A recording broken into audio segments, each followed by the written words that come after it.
Some subscribers have asked me to discuss the 30 Years' War as I promised in an older video. No surprise, it was one of history's key turning points. It was the first conflict with global impact, so it's fair to call it the real First World War. Maybe that even sounds strange at first, but the first time I heard someone say that was back in 2010, with the geopolitical analyst Leonel Itauchu. Back then, I thought it was ridiculous, but now, with a long-term geopolitical and historical view, I realize he was right. Looking at history geopolitically, we see that historical periods have always been separated by orders. During the Cold War, there was the bipolar order. Afterward, the liberal order lasted until 2020, and we don't know what will come after that, probably another bipolar order. But before that, we had the Eurocentric order, where the marginal powers of Europe either directly ruled most of the world or indirectly shaped the behavior of other nations and empires. Within this logic, we can see this Eurocentric order starting with the 30 Years' War and ending in 1945 with the end of the Second World War. In this sense, the First World War would have been the 30 Years' War in 1618, and the Second World War starting in 1914 and ending in 1945. This Second World War would have an interval between the two stages, which we then call the First World War and the Second World War, because in this case, what we call the First and Second World Wars would actually be the same war, just with an interval in the middle.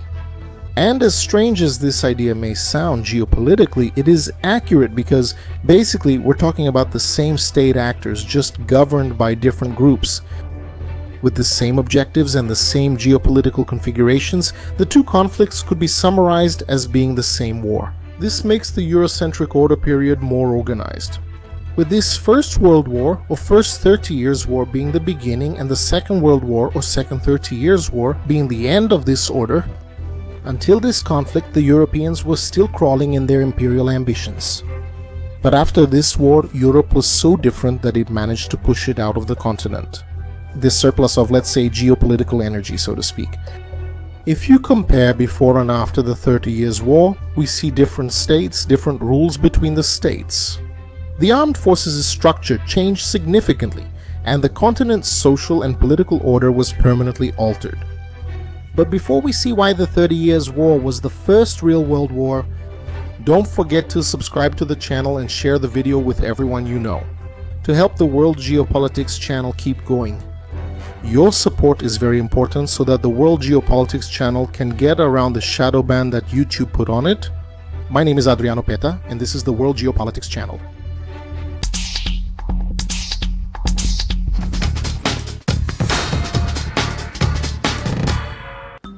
Just like in 1914 when the war began, Europeans thought it would be a quick and short conflict.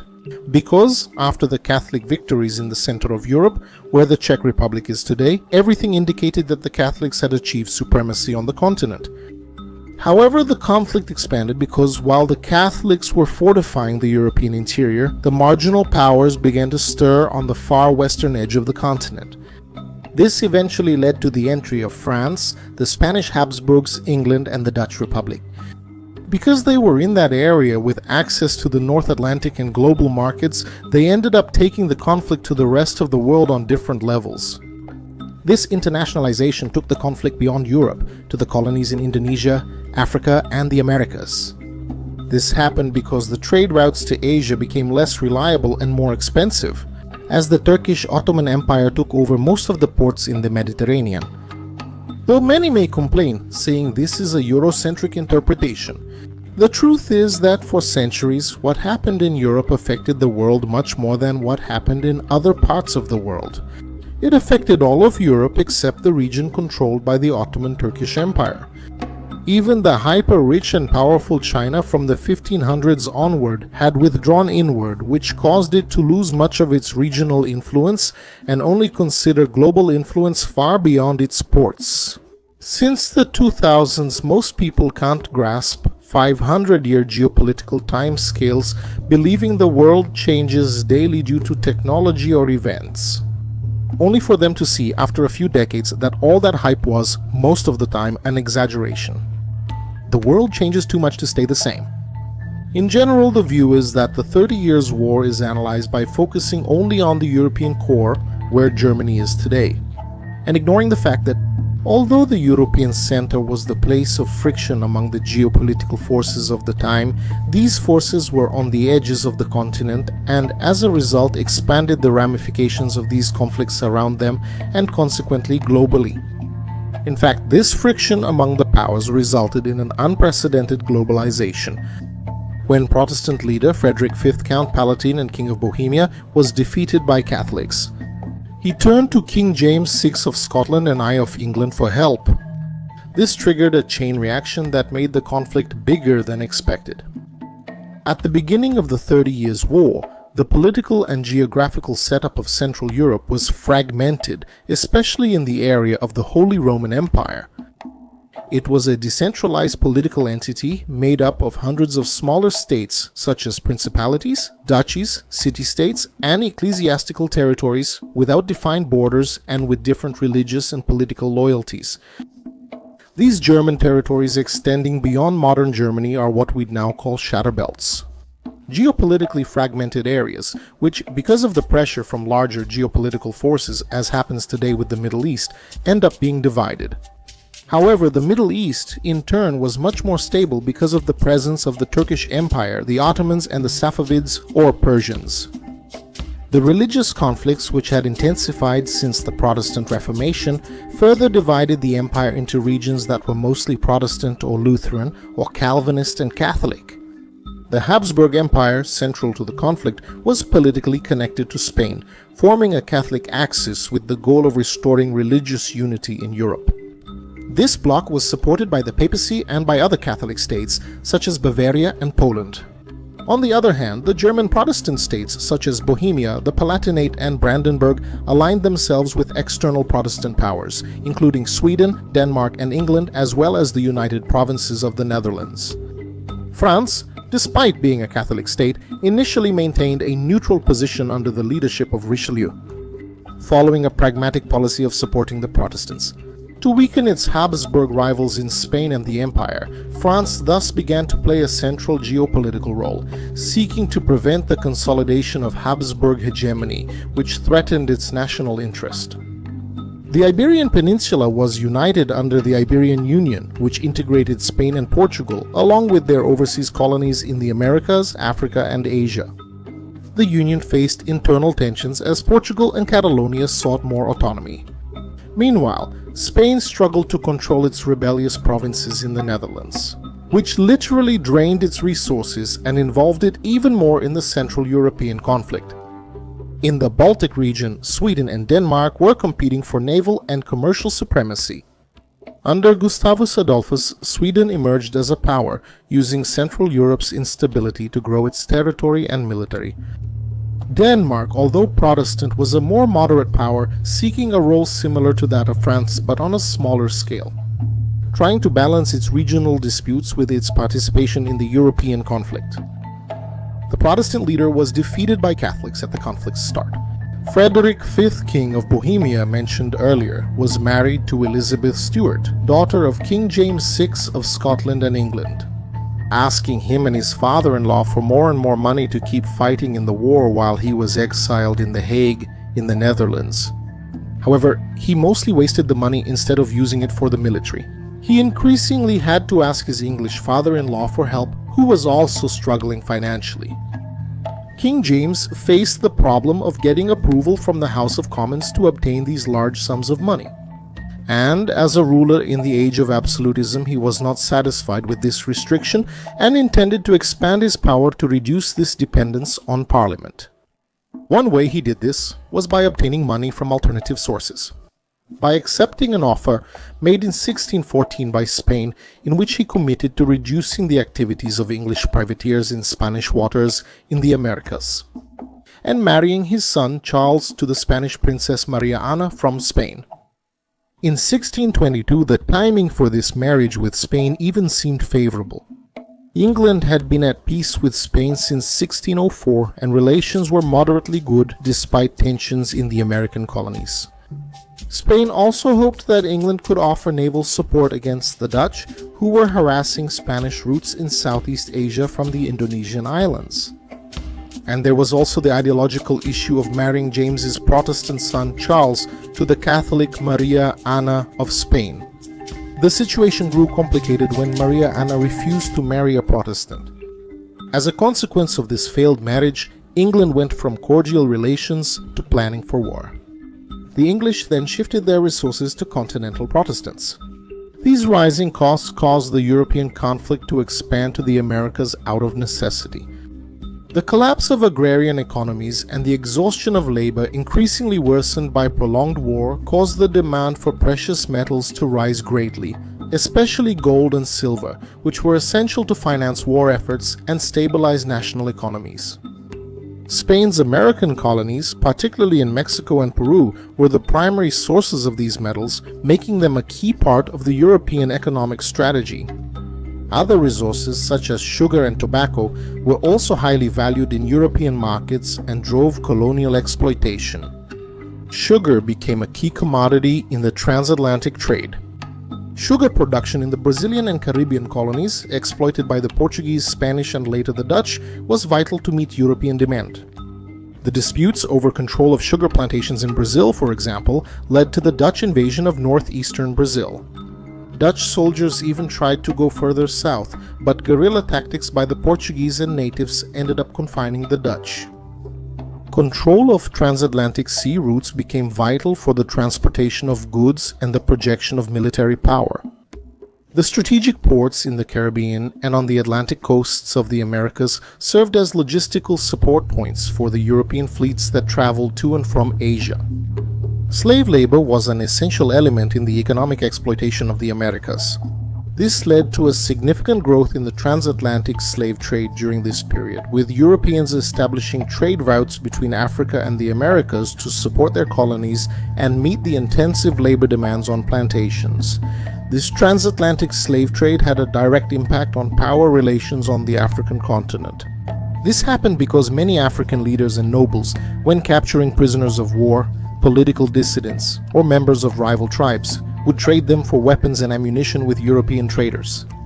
And the Europeans quickly realized that, in order to sustain the growing demand for slave labor in the Americas, they needed to establish trade relations with these African rulers, who in turn saw the slave trade as an opportunity to consolidate local power and eliminate internal threats. Kingdoms like Dahomey, Oyo Empire, and Congo became major players, trading slaves for muskets, gunpowder, alcohol, and textiles. European weapons, particularly muskets, became symbols of power and tools to expand the dominance of these African kingdoms. What made it possible for many of these African leaders to subjugate neighboring communities with these weapons? By capturing more slaves, selling them to the Europeans, obtaining more weapons, and thus further strengthening their own dynasties, creating a vicious cycle. Very beneficial for the Europeans hungry for slave labor, beneficial for the African leaders hungry for power, and beneficial for the Sephardic Jews who handled the transportation across the Atlantic. Unequal access to modern weapons destabilized smaller kingdoms and tribes lacking resources to negotiate with Europeans. Governments and traditional systems that depended on alliances or tribal relations were often crushed by the militarized kingdoms and empires of Africa. This resulted in mass population displacement, political collapse in the region, and more intertribal and inter-kingdom conflicts. Resource competition impacted not just the Americas and Africa, but also Asia, though in different ways. First, because of the extreme distance, and second, due to the existence of powerful and established geopolitical actors who were also more technologically developed, like the extremely strong Mughal Empire in present-day India and the Ming in China. Japan was not a regional power, mainly because of its high taxes and isolationism, which limited its trade only to the Dutch. But Japanese pirates harassed the regional routes, which affected the other Europeans. The search for spices like pepper, cloves, and nutmeg, which were extremely profitable in Europe, was one of the main drivers of the European presence in Asia. The Dutch East India Company managed to expel the Portuguese from much of the Indonesian area and establish an almost absolute dominance in the Moluccas archipelago. This guaranteed them a steady flow of resources to sustain their position in the European conflict. But before we continue, have you noticed what often happens to channels that produce good content on YouTube? I truly mean those who create quality content. It's that sometimes a video at the beginning of the channel performs really well, way above the performance of the other videos. And with that, the channel grows. That's good, of course, but in most cases, it ends up creating an effect. The anxiety that the next video will have the same performance. Over time, the channel shifts to chasing views at any cost, using clickbait, low-quality content, and creating controversies just for attention. And it no longer makes content that it knows will get few views for the channel's original audience. And as time goes by, that good channel you used to like just isn't the same anymore. It loses its essence and you end up missing that content you used to like. Every channel runs that risk.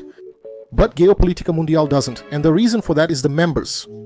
Thanks to the members, the Geopolitical Mundial channel can afford to keep this kind of content like this video here, which I know won't get many views because it's denser, more technical, and niche.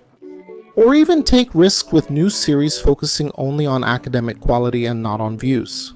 So, if you like the Geopolitical Mundial channel and want it to stay strong and most importantly true to itself, become a member.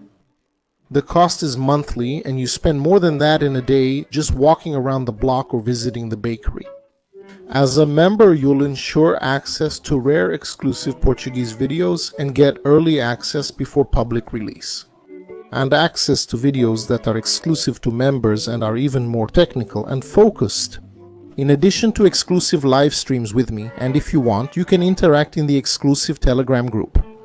And depending on your membership level, your name will appear in the credits, or you can even vote for the next video and have your name mentioned specifically.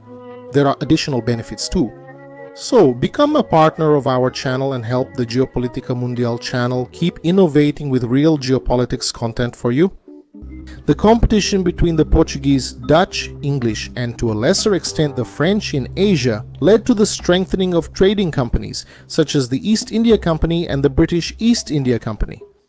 These institutions monopolized the trade of Asian goods, not only spices but also silk, tea, and porcelain, with a direct impact on local economies. This would lead to a kind of privatization on a massive scale in Europe in the following centuries. Not only because of the enormous influence of these companies, but also because the activity of mercenaries connected to these companies would become part of the economic foundation of entire states, especially among the German kingdoms. Like in Africa, European powers brought weapons to Asia to aid allies and undermine rivals. In India, trading companies often got involved in local disputes to gain control of key ports like Surat and Madras. Later, the capture of Malacca by the Dutch in 1641 was a fatal blow to the Portuguese, who had just left the Iberian Union. A blow so heavy that it would permanently dilute any Portuguese pretensions of becoming a higher-level European geopolitical player. That's because this was one of the main strategic bastions of the maritime defense system created by Afonso de Albuquerque at the beginning of Portuguese rule in Asia. Malacca controlled the strait, which was a vital point for trade between the Indian Ocean and the South China Sea. In fact, it still is today. European efforts to build bases in Southeast Asia and the Indian subcontinent weakened the traditional empires. In India, the Mughal Empire was facing increasing pressure from regional and European powers. Meanwhile, in regions like Sri Lanka, the local kingdoms were gradually subordinated to European rule. Some Asian states even managed to take advantage of European rivalry.